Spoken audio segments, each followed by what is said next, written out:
Okay, boys and girls, we're back, and we had run out of time on loading up this camera completely, so we had to take a warm-up break and upload video to at least the laptop. Okay, you put your old pad in like that, because this is not going to fit all the way through the hole. If you do, you're going to end up like that, and it's going to bottom out before it gets there. Tricks you should know. Old pad goes in, then you hold the metal against the outside of the rotor. You tighten it down. You twist your handle clockwise. Tightens it down until it quits going. When it quits going, stop. You're done. Back your thing out. Set it aside. Set your brake pad aside.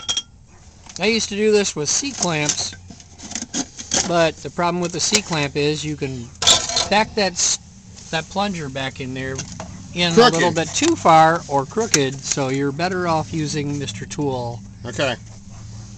Here's your brake pads. This is how they come. 4 in a box.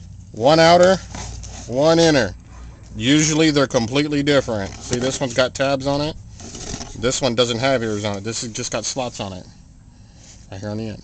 Okay, now whether we do it or not is beside the point, but the guy Both sides at the same time. The guy at the auto parts store said to take a pair of channel locks between this tab and squeeze this together so it doesn't rattle.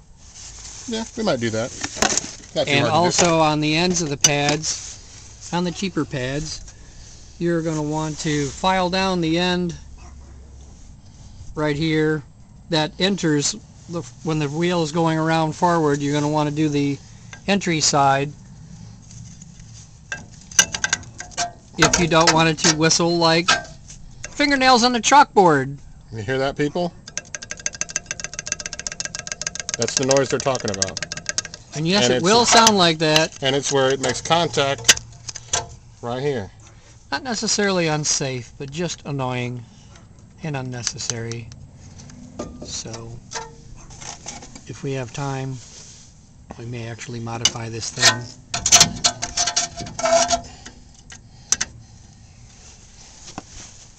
Modifier.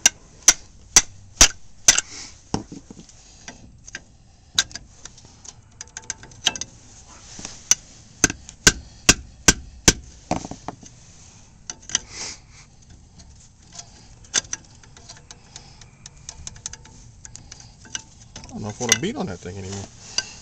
I'm not worried about a little bit of noise at this point. If it's annoying, we can take it back apart and fix it later. Yeah, too bad. Then you load your factory brakes, and remember, this side goes away from the rotor. The curved side goes towards the rotor. I had somebody put one in backwards one day.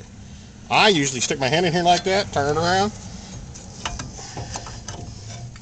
Okay, now wait a minute. These go back here. There's a slot in the back of the rotor that it fits into. Then the front one rides in the shoe housing.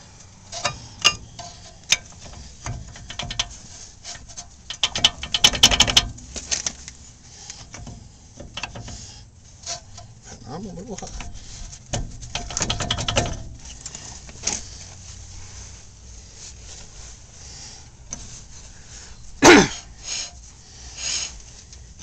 And yes, boys and girls, we're back to the fact that we at Oxcart Racing struggle with everything we do.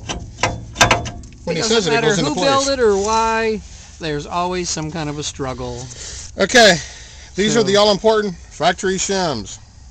It's a chunk of metal and a chunk of metal with a rubber core. Yeah, go figure. Thanks, Ford. They got notches on both ends. You won't be able to see them, but you can feel them. There, you can see it now.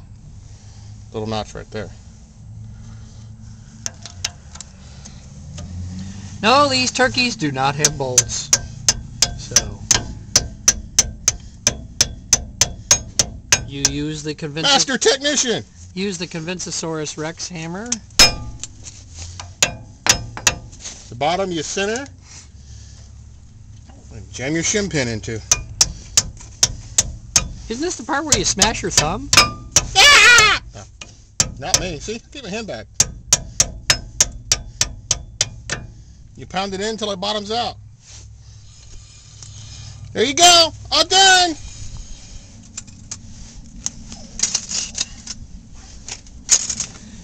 And of course you folks have seen how to put a wheel on, so okay. Bye. Or wait a minute. We're back to this. New pad.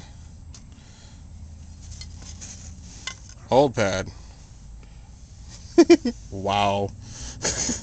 They got their $20 worth out of these set. Too bad they weren't lifetime pads. We'd get our money back. They never make lifetime pads. Come on. Yeah, they do. All right.